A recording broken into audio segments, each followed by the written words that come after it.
Hello and welcome to the Healthy Minds Summer Series.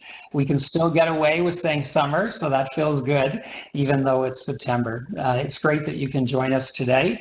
I'm Peter Neufeld and part of the HR team here at Maple Leaf. A reminder in terms of our process, it's the same as we've done in the past. We're going to be hearing from our amazing guests this morning, and then we're going to be having 15 minutes for Q&A. So if you have any questions, just click on the icon in the top right corner, and we'll try to get to as many of those questions as we can. So joining us today is Dr. Dana Lee Bagley. Dr. Lee Bagley, it's great to see you again. Yeah, thanks for having me back. Yeah, our pleasure. This is actually Dr. Lee Bagley's third time with us. And so in the past, she spoke in when we were just starting out, because she is a frontline worker herself. She spoke about dealing with COVID as a frontline worker and how to handle that. And then it was so great, we invited you back and you spoke about how to work with our elderly relatives, which was really, really informative. And now we're going full circle. And today we're going to be talking about children and as we prepare for school. Full disclosure, so I have three children who are actually all part of three different school systems. And so the school systems send out emails and voice messages all the time. So I think my biggest worry right now is I've probably listened to half of them. And so let's see what I've actually missed come Monday. But Dr. Lee Bagley, over to you, and thank you again for being with us. Yeah, so thank you for having me. And I have a similar concern because I have a 10-year-old, so also making decisions. He's going into grade 6 about what to do around school and trying to follow all the new procedures if he goes to school and the new drop off and pickup and what new gear he needs. So there's a lot. So I am in this with you all as well. And again, still a frontline provider, so I have limited options in terms of what I can do if he stays home because I'm still going to the hospital. I work in cancer care, and of course that work continues. Yeah, right. No, the challenges that everybody's dealing with, you and I talked just before this started in terms of how people are kind of cobbling together the solutions and how resiliency is so important. Well, I look forward to hearing what you have to say in terms of how we can support our children with the worries they might have. Great, so if we want to go to the next slide. All right, so this is, if you've heard me talk, you've heard me talk about this before, which is, understanding that we have survival brains and we have frontal lobes. And our survival brain gives us excellent advice. If you're a cave person and your life expectancy is 30, right, that's where emotions come from. That's where automatic thoughts come from. And you have no control over that. It's automatic, unconscious. You can't turn it on and you can't turn it off. We also have our frontal lobe, and that part of our brain controls behavior. And unlike their survival brain that's always working, our frontal lobe is like a battery. And so we use up our frontal lobe battery as we get through our day. And it's used to control behavior. So it doesn't change feelings, it doesn't change thoughts, but it can control behavior. And of course, during COVID-19, our survival brains are on fire and our frontal lobes are very tired. Again, the classic example about worrying about school is going to make your survival brain feel more on fire. And all of the procedures, if they do go back to school, or all the planning around if they don't go back to school, uses up a huge amount of frontal lobe battery. Okay, next slide. Okay, so in terms of school, this has been, a saying that I actually heard here first. I think Dr. Bonnie Henry from BC says it, which is same storm, different boats. But the experience of the pandemic is dramatically different depending on your circumstances. If you're a frontline worker, if you have young kids at home, it's a very different experience. And so there's really an individual risk decision about whether you want to send your kids back to school in person. And that is due to many different factors. It could be due to financial factors, for a frontline provider like myself, around what options are available. Also around the kind of risk in your family. So people who might have, health conditions that put them more at risk, or if, older people live in your home with you. And so that's really an individual decision about what's going to be best. And it's just to keep in mind, that, again, our survival brain and our frontal lobe are going to make different decisions about this. Our survival brain is always going to be around safety first. And while, that makes sense and there is risk involved here, it's also to keep in mind that It's our frontal lobe that can weigh probabilities, that can think about how many cases are in your environment or how has the school prepared. Those kinds of decisions is really you require your frontal lobe. So this is partly also that as you're trying to make this decision, think about making sure your frontal lobe is charged so that you can make good decisions. And there's a difference between making decisions based on anxiety and based on values. And again, values are about, what's really important to you, what matters to you, what kind of person you want to be. And when we're making decisions based on anxiety, you'll notice feeling relief, right? When you make a decision, it's like, oh, good, right? That survival brain's like, oh, good, that's a safe decision. Whereas values are more about feeling proud about your decision, right? And so it has a different feel to it when we're making decisions about values versus anxiety. And when the reopening happened after lockdowns, this was a question I had to ask myself very often, because I work with cancer patients, I was in a high risk category, not because of myself, but because of the patients that I was still seeing in person. And I often had to ask myself, is this values or is this anxiety, right? About exposing myself to more risk, like seeing people or doing activities or going to the grocery store. And so that's one thing to sort of keep in mind. Next slide. Okay, so our values also can help anchor our why. So if you're deciding to send your kids back to school in person, figure out your why. What is important to you about your kids being at school? And there's lots of reasons that might be. It might be around, helping them socially to make sure they're connected with their friends. It might be around, wanting the structure of schools. There's a lot of advantages, right, of kids going to school in person. But figure out what's important to you about why you're making that decision and what value is connected to that. And also figure out your child's why. We will have our own reasons for sending them back to school, but we want our children to also have reasons why they're going back to school. For younger children, that might be, they have like better crayons at school or they have more art supplies. For older kids, definitely around seeing their friends and staying connected to their friends. But we don't want to just stop at our why. We also want to know our kids' why. Next slide. Okay. It's also very helpful to validate concerns about going back to school. And validation ends with a period. It does not include a but, right? So validation is about acknowledging somebody's experience. It's not about saying that what they believe is true or correct. It's just acknowledging that that's how they feel. And when we can offer this to our kids around their potential concerns around going back to school, they're going to feel more heard and understood, right? So saying things like, I can understand why you feel worried about going to school, period. Right? We often try to problem solve too quickly, try to make our kids feel better. And so we get into, but it's going to be fine, or, but you'll get to see your friends. And that's actually not validating for people. They need to know that their concerns are feeling heard and understood.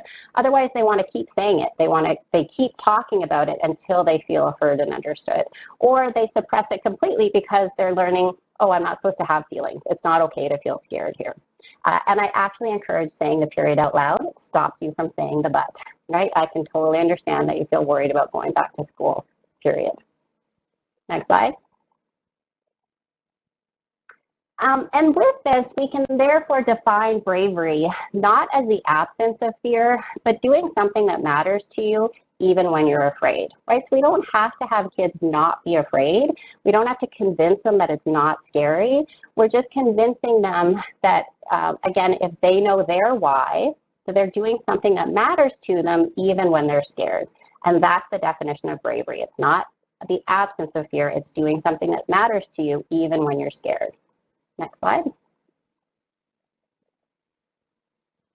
Okay, so for younger children, there are actually some anxiety management strategies that you can teach them and they can practice to help manage their own anxiety. There's actually evidence that standing in a superhero pose, right, as if you have a cape on and you're ready to, take on the world, that actually makes people feel more confident and makes them feel like they can handle things. So teaching younger kids to stand in their superhero pose. Blowing bubbles is an excellent way to teach them how to breathe properly to manage anxiety. So the behavior that you need to do when you're blowing bubbles, which is a deep breath in and blowing out slowly, right, is actually really good deep breathing skills. And so teaching them to blow bubbles and then how to do it even when the bubbles aren't there will again help them calm down their system when they're at school. Like, there's a book called The Kissing Hand, and the idea of that book is that the mom I'm sorry if this is a spoiler for anybody, but the mom kisses the child's hand, and when the child is feeling scared, they can put their mom's kiss onto their cheek with their hand. And so this kind of thing is a way of connecting with, a source of comfort, a source of secure attachment, that you can bring that image, that like feeling of safety from your parent with you to school by doing some kind of action like that, and doing a whole little routine around bringing your mom or dad's comfort with you to school. Okay, next slide. So there's also quite likely people are going to choose to do schooling from home. And again, figure out your why, right? Same storm, different boats. There'll be lots of different reasons why people have to make different decisions about whether their kids are going back to school in person or not. So again, figure out your why, right? And help your child figure out their why. This is also especially, true for older kids, to help them follow the rules, because we know that adolescents don't like following rules. It's actually part of a developmental stage to try to break the rules, but you can also help them understand why they're following the rules. So why are they wearing a mask when their friends aren't? And that might be things like, so you don't kill grandma, right? Or other values around what's important around protecting somebody vulnerable in their household. So they also can communicate that to their friends, right? So if their friends are like, dude, why are you wearing a mask? Like, that's so lame. That your child can be like, dude, I can't kill my grandma. You gotta let it go. Right? So understanding your why for staying at home and your child's why for staying at home, so that again, that's linked to values, and we can use that to communicate that with other people around what our both circumstances are. Next slide. Okay, so there's some advantages of school that you can recreate at home. And the advantages of school, one, are social contact, routine, and purpose. Right, so school gives children an automatic way of connecting with friends, of having playtime. And so you want to create that social contact if you're schooling from home. And that might still be virtual, right? Or it might be, again, a bubble of other kids that they're playing with. But you want to make sure that they have that opportunity for social contact. Routine is also really helpful because it allows everyone to know what's being demanded of them, where they need to be. And so having a general routine of things that you're going to follow, and again, it's probably not all day long. Make sure your routine includes things like running around or having relaxation time or play time or your own decision time, that even kids at school are not learning every moment of the day. Right, and purpose. So what are you trying to learn? Why is that important? Connecting learning with things in their real life, day-to-day experience, right? Things like looking at nature by going for walks, those kinds of things. And so those are the things that we want to try to bring home if you're schooling from home. Next slide. The other part about schooling from home is have appropriate expectations, which is that we are constantly underestimating how difficult it is to live in a pandemic. Again, from a psychological perspective, it's like living in an active war zone. It is incredibly stressful. And our desire to pretend like everything is normal is actually making us all crazy. It is just really hard to live in a pandemic.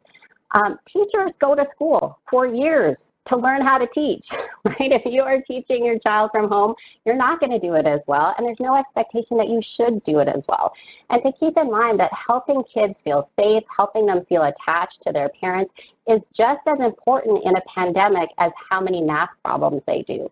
Right, that is not the most important thing for kids to learn right now is, math or English skills, but around coping with difficult life circumstances, around controlling their behavior to follow rules, around protecting other people, around figuring out how to stay connected with people. These are the life skills that are actually the most important things. So just keep your expectations, low. When we have not enough frontal lobe battery, when there's a huge amount of our frontal lobe battery is going to just day-to-day tasks of getting through a COVID day, which just sucks up way more battery than a non-COVID day, you got to reserve the stuff, your battery for the things that are most important. And the number of math problems they do is not the most important thing right now. And then everyone charge your battery. If you have kids at home, it is exceptionally stressful. Ideally, you tell your manager or your boss about your circumstances, about your boat, and explaining why you had to keep your kids at home, whatever values or vulnerability might be going on in your household that required you to stay at home. so that they also can adjust their expectations to know that you might not show up at all the meetings, or you can't get as much work done because you have a child at home, right? And we want to charge our battery, because having kids at home, full time is very stressful. I often, I'm a single mom. I often remind myself I was never meant to raise this child on my own. I'm supposed to be in a village with a whole bunch of other adults and children to help me raise this child.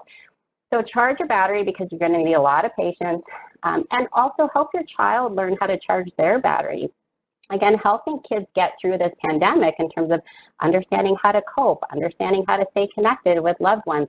Those are equally important skills to get through this time. Okay, next slide. Okay, so that's all. So I'm going to open it up to questions and answers. No, this is excellent, Dr. Lee Bagley. And it's interesting too, because you were talking about what to do when your child is going to go to school, and then you said, and then the ones who are actually going to be homeschooled. And in Ontario, and probably in a lot of the provinces and in the U.S., people are doing a mixture where kids will go to school one day and the next day they'll stay home. So I think all of those techniques and that advice you've given us is really relevant for all of us. People, again, a reminder, we have some questions already, but if you have some, please click on the link and we'll get to them. We'll get to one in a moment. I do want to highlight too, I found that there's a lot of rich content, but that one where you talked about how when you're looking at values is something to feel proud about, and when you're dealing with anxiety, you find there's relief. And I think that's a very interesting framework. Can you give any advice in terms of how a person would actually approach that? I guess it's a frontal lobe decision, but how you can help yourself to recognize when you're at that path to say what direction should I actually go? So, and the thing about that, right, around that when we make decisions around anxiety, we feel relief. And when we make decisions based on values, we feel proud, because sometimes following your values actually is more difficult. Sometimes the path of least resistance is not following your values, right? Often that's a shorter term decision. So one is about being clear on your values, and the kinds of questions you'd want to ask yourself are things like, how do I want to be remembered about how I behaved during the pandemic? Like, who's most important to me? What's most important to me? Values are not goals, right? Values are around how you show up. They're like qualities of how we show up on a day-to-day basis. And so we can express our values in a moment-to-moment basis. Right. And so, choosing to not go to a social gathering might be my value around protecting my cancer patients and protecting people who are more vulnerable. The same behavior could also be an anxiety avoidance strategy, right? And most likely there's a little mixture of both. But being clear on what's important to us, and that, for me, I also had to think about my values around self-care, because I'm a huge introvert. Being alone is not a healthy state for me. And so I did have to tolerate some anxiety to have more social contact, again, with a limited number of people than normal, because that's actually, a value of mine too, is that I should be taking care of myself and not just my patients. So but even stopping to ask yourself the question will help. And a value-based decision is entirely a frontal lobe decision, right? And it requires a charged frontal lobe to be able to do. So again, just keep in mind to keep charging your battery. Excellent. So here's a question. When you're validating your children's fears, should you share your own fear with them? Yeah, so I actually think we should. Right, there's a lot of, there's a common sort of thing that parents want to stay strong for their kid and not let them know that they're upset. But part of what that teaches kids is that it's not okay to have feelings, right? That, mom or dad is upset, and then they go into their room and something magical happens and they come out and they don't look upset anymore. And it actually doesn't help our kids learn how to manage feelings. And so we don't want it to be overwhelming for the child, but I think it's appropriate to say, I feel nervous about going to school too. I totally understand. For younger kids, like, my tummy is full of butterflies too, because I feel a bit worried about it too, period. Right? And once they feel validated enough, right, and that's, not a one-time thing. Once you've spent some time and they know that it's okay to feel scared and they know that it, is normal, that then we can start working on, do we want to do some stuff to help manage those butterflies? Because that's going to happen, right? That's going to happen. And so we could do our practicing our bubbles or other kinds of things. But even for older kids, validating their experience, period, right, is very helpful. And also acknowledging our own, fears and concerns. I think that helps normalize it, and it helps them know that feelings are normal. I think the validating with the period is something I'll practice with my spouse too. He'd probably they'll like it. Yeah. Yeah. So there's a question here. I volunteer with Girl Guides, and they have great protocols. How can we show comfort for the little ones without touch? Yeah, it's tricky, right? Because we actually know that that's one of the ways that we convey comfort and security, especially to younger children, is through touch. And so I think that, one, make sure you have a charged frontal lobe, because to follow all those protocols, even like if it's at school or some kind of extracurricular activity, you're going to need extra frontal lobe to follow the guidelines, which are, there to help keep people safe. So you want to have charged frontal lobe. And two, that we can also do a lot verbally. So we know that there are like soothing comments that we can make for people. We can also teach kids to soothe themselves. Which I don't think kids should have to soothe themselves by themselves, but with a parent, right, they can learn to like give themselves a hug. They can learn to, hold their faces, to do some comforting gestures to themselves, to try to calm themselves down with the guidance of an adult, especially for young kids. So it's not to say we want to kind of ditch them and they have to self-soothe on their own, right, but they can learn some skills to incorporate some of those soothing techniques themselves with the guidance of a parent or an adult. And so that would be around kind of vocalizing those soothing things. And again, the validation of their feelings often helps, and helping them kind of do some self-soothing behaviors as well. I think that kissing hand idea you have could be a good one. Yeah. So how can we help our kids when they're anxious about wearing a mask at school? I'll give an example too, even, kids are just getting used to saying, okay, let's put one on for an hour, and they find it's so hot, so how do we deal with the anxiety, and how do we also just deal with the true physical discomfort of wearing a mask for a child? Yeah. So first of all, a lot of people try out a bunch of different masks. I actually find the disposable ones the best, because they seem to be kind of easiest around, airflow. So you can try a bunch of different ones to see if there are ones that feel better or worse. You can practice with kids like longer periods of time wearing the mask. This is, again, to me, though, around acknowledging that it sucks. I hate wearing masks. I dislike it. I have to do it all the time at the hospital, right? And so I think it's important to acknowledge, you're right, this is really uncomfortable and it really sucks. And again, why are we doing this, right? What are our values around this? Why is it important to wear a mask? And not just from our perspective, from the child's perspective, why is it important to wear a mask? For younger kids, is that about being nice to your friends, or for older kids, what are their reasons for wearing a mask, so that they can remind themselves that they're doing something really difficult for a good reason. Again, rather than trying to make it not hard, because it is hard and it does suck, is let's acknowledge that it sucks, but figure out what matters to us around doing it, so that we have good reason for doing something that sucks. That's great. So here's an interesting one, and it would be a challenging one, and could be very emotional for somebody. What advice would you give to a child that is already vulnerable to bullying and targeted behavior from peers, now returning to school in a pandemic environment? Yeah. And, I had a lot of patients who actually felt better during lockdown, right? So some of my patients who were anxious, one of my patients has an anxiety disorder. He said, well, everyone's anxious now, so I feel normal, right? Another patient who had a chronic health problem was like, I feel better. Everybody's slowing down, so I don't feel like I'm missing out as much. So for kids who have anxiety about school, lockdown wasn't actually that bad, right? Getting to stay at home, getting to stay with your parents, not having to deal with all those social stressors actually probably felt good. So again, I think it's helpful to validate their feelings, that's very understandable how they feel, period, right? We also want to know, are there any good reasons for them to go back to school, right? And if your child really, so if your child's like, no, there's none, if you haven't validated them enough, that's what they'll say, right? They won't give you a reason why to go back to school if you haven't validated their fears enough.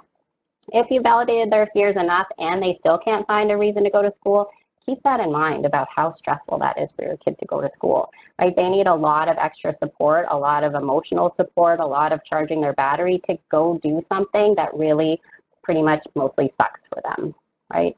And so, you know, we can't stop difficult things from happening. Certainly try. I mean, certainly talk to the teachers, talk to other parents if that's possible, talk, you know, to other kids who might be allies for your child. So definitely the more people that know about the problem, the better.